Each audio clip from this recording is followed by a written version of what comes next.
I want to tell you about the first time I saw Rapture. Not when I first read about it, the first time the bathysphere pushed through the dark water and those lights came up, art glowing at the bottom of the Atlantic, and Andrew Ryan's voice came over the intercom, explaining exactly why he built a city underwater, to get away from God and government. I was not prepared for that, and I've been playing games my entire life. I have sat through a lot of video game openings. Most of them are fine. Some of them are great. A handful of them have stopped me in my tracks. Amazing. BioShock's opening 10 minutes might have been the best I've encountered in the medium, and I'll stand behind that. It does something that almost no game does. It tells you everything you need to know, emotionally, before you've picked up a single weapon. You understand the dream. You understand why it failed, and you haven't even seen a single splicer. Yet. The plane goes down. You swim to the surface surrounded by burning wreckage. You find the lighthouse in the middle of the Atlantic. You get into the bathysphere. And then Rapture rises out of the dark water like a fever dream from 1946, and a man starts explaining his philosophy to you, and nothing about video games is quite the same after that. That's what we're talking about today. So, Rapture. Andrew Ryan, a name that is exactly one consonant away from Ayn Rand, which is not an accident, because nothing in this game is an accident. Built an underwater city in the North Atlantic in 1946. The premise was this: science would not be bound by petty morality. Art would not be subject to censors. The great would not be constrained by the small. No government, no church, no limits. A man chooses, a slave obeys. It's a genuinely seductive sales pitch, and the game knows that. It needs you to understand why someone would want this, because if Rapture just sounds like a bad idea from the start, the whole thing falls apart. The tragedy only works if you can see the dream underneath the wreckage. And here's where BioShock does something remarkable, something it doesn't get enough credit for. It doesn't lecture you about why the dream failed. It shows you. You find Rapture in the 1960s. The city has been in civil war for years. The plasmids, biological genetic modifications sold as miracles of progress, turned out to be addictive. The atom they're derived from created a black market. The black market created a criminal empire. The criminal empire tore down Ryan's paradise and tore it apart from the inside. Does that sound familiar? Because here's the thing about Rapture that I think about more and more as I get older. It didn't fail because of some external force. No government bombed it, no church condemned it. It failed because of the exact forces Ryan refused to account for. Human greed, addiction, the fact that when you remove every constraint from human ambition, the people with the most ambition and the least conscience tend to win. That is not fantasy. That is a pattern. You can see the versions of it in the opioid crisis, in unregulated financial markets, in any system that decided oversight was for lesser minds. BioShock doesn't bang the drum about this. It just puts you in the ruins and lets you read the audio diaries. Speaking of which, the audio diaries.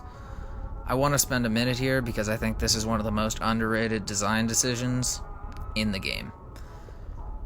There are 122 audio diaries scattered throughout Rapture. You don't have to find them. The game doesn't require it, but if you do, if you're the kind of player who likes to check every dark corner, who picks up every cassette tape from every corpse, and sits in a flooded corridor to listen, what you get is the full picture.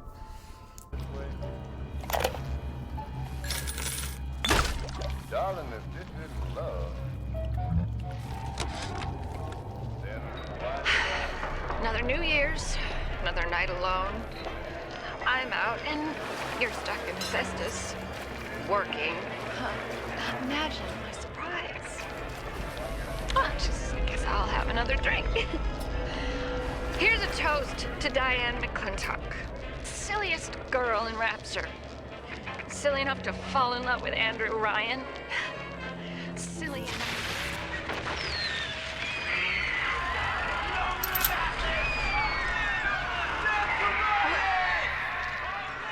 What happened? I'm bleeding. Oh God. What's happening? Not just the story of Jack, Ryan, and Fontaine. The story of everyone. The artist who slowly lost his mind. The woman who has stood up on a New Year's Eve and recorded it on a diary while a city was collapsing around her.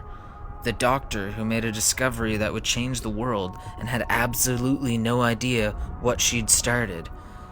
The ordinary worker who just wanted to build something and got caught in the crossfire between ideologies they barely understood.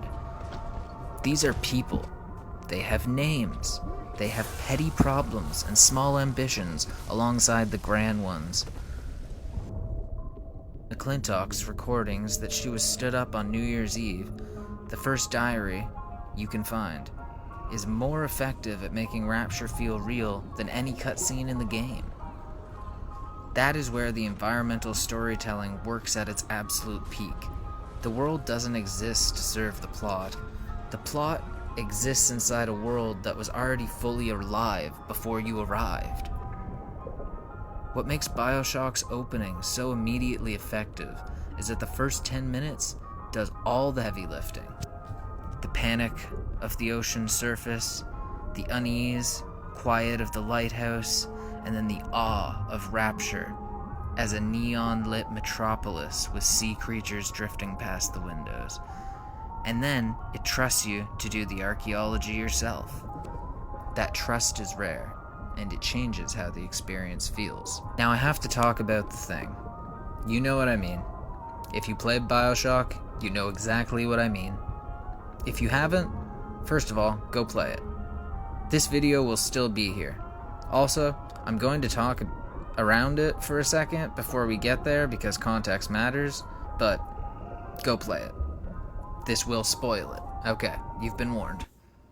Throughout the first half of BioShock, you've been guided by a man called Atlas. He's Irish, he's warm, he's helpful, and he has a family somewhere in Rapture that he's desperately trying to protect. He asks for your help. He says please. He's the closest thing you have to a friend in this place. Man chooses, a slave obeys. There's a phrase he uses. It's polite, it's gentle. Would you kindly get the f*** out of there? You do what he asks. Of course you do. You're playing a video game. You do what the helpful man tells you to. That's pretty simple. The moment you meet Andrew Ryan is unlike any other boss encounter in gaming. It happens in the middle of the game, not the end. And the fight is Ryan using the phrase against you, forcing you to be the instrument of his own death while he tells you exactly who you are. And what you are, it turns out, is a weapon. A sleeper agent. A person who was never making choices. Who was always, from the moment you picked up the controller, doing exactly what you were told.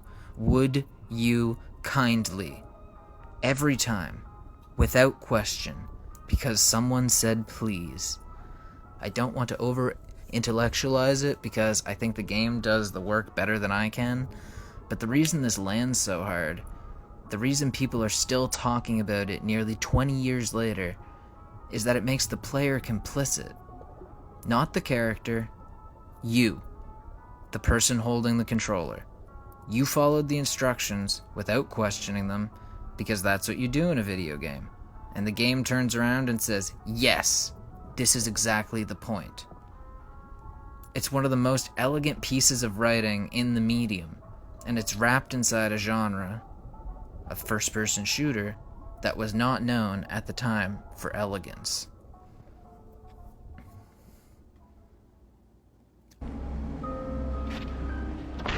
Stop.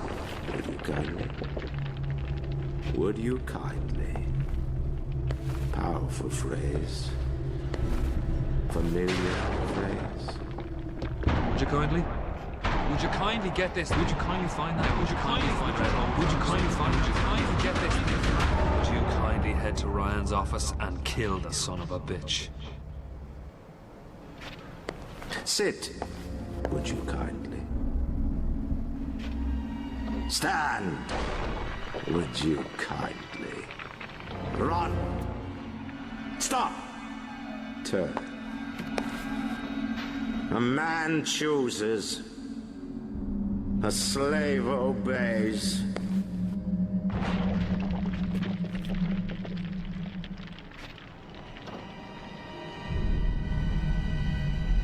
Kill!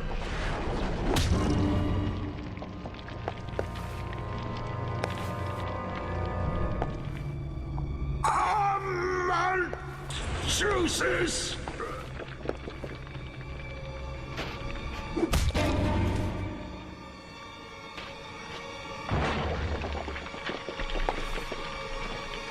A slave obeys.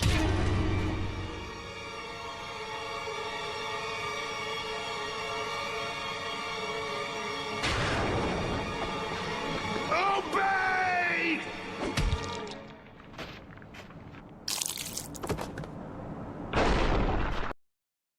I want to talk about Sander Cohen, because I think Fort Frolic is a section of BioShock that people who love the game remember most vividly, and it deserves its own moment. Cohen is an artist. He was an artist? Playwright, musician, poet, sculptor. He ran Fort Frolic, Rapture's entertainment district, the bars and the theaters and the boutiques where the city went to forget that it was underwater. By the time you arrive, he's been alone with his art for a long time.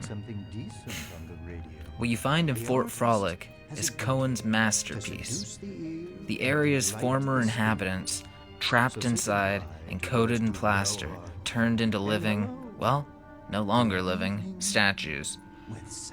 He makes you photograph the recently deceased for his installations. It seems you got the eye of the shutterbug, little moth. It's profoundly disturbing.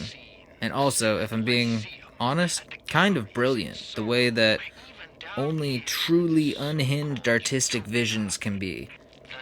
Cohen is what happens when you give a man complete creative freedom, remove all societal consequence, and then leave him alone in a flooded entertainment district for years. He is Rapture's philosophy taken to its logical extreme in a different direction than Ryan took it. No government, no God, no masters. So what does the artist make when there's no audience left to impress and no critics left to fear? Fort Frolic is Rapture's decaying social space. Once full of life, now a place where death has become art. That's not just a creepy set piece. That's the game's thesis in miniature. When I'm preparing. And Cohen's questline is one of the most purely memorable sequences in BioShock. Not because of the combat, but because of the atmosphere. The music, the way his voice comes through the intercom, like he's performing even when nobody's watching. The slow realization that this man is both a monster and, in some awful way, the only person in Rapture still making something.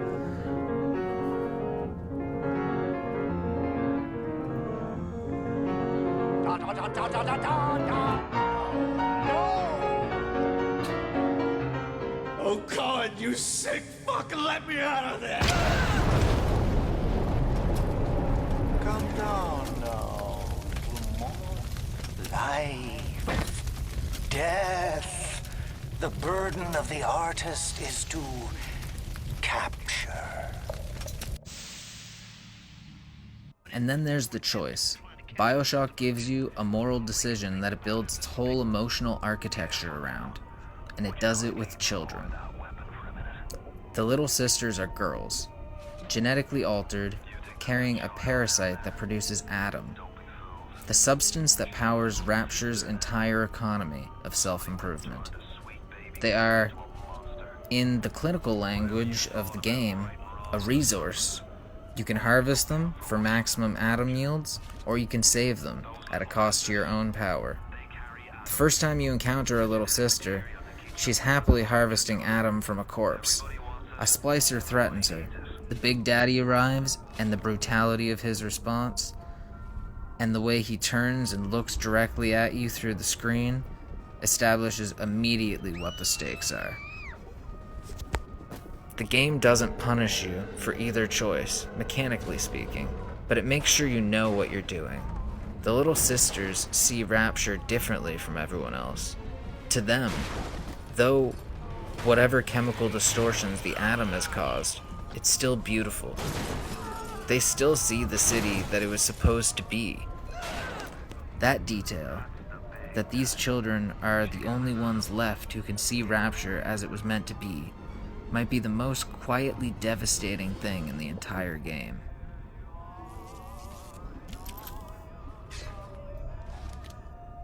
Here's the thing about BioShock I keep coming back to, nearly 2 decades on. It was made in 2007. It's a product of its time in ways that are visible when you look. The shooting mechanics have been dated, some of the combat balance is rough, the final boss is famously a bit of a letdown after everything that came before it. I'm not pretending it's flawless. Also, it's not a horrible boss, he's just a little easy. But the ideas haven't dated at all.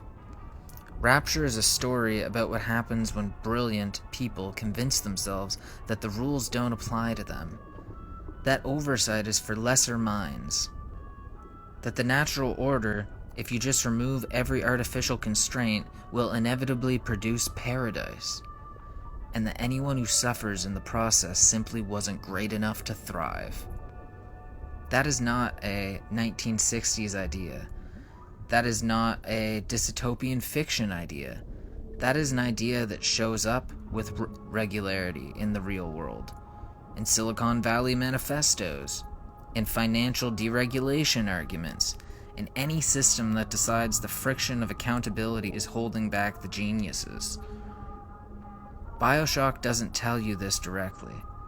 It puts it in the rubble of the last time someone tried it, and it lets you draw your own conclusions.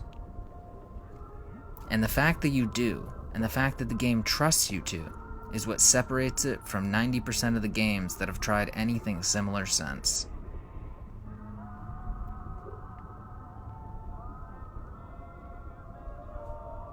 Rapture was always going to drown.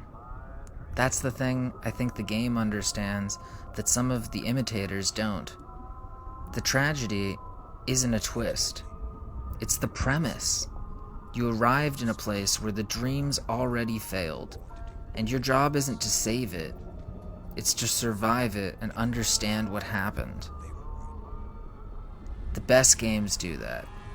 They give you a world that existed before you even got there and will exist in some form after you leave. They make you feel like a visitor, not a protagonist of history. BioShock does that better than almost anything I've ever played. And I've played a lot of things, mostly while dying repeatedly, but still. If you've never played it, the remaster collection is right there, and it holds up. Find a dark room, put on some headphones, and get in that bathysphere. Let Rapture come out of the dark to meet you. That feeling, that specific feeling of the lights finding you the first time through the water, it only happens once. Make it count. This is Retro Rambles. See you next time. Would you kindly hit that like button before you go?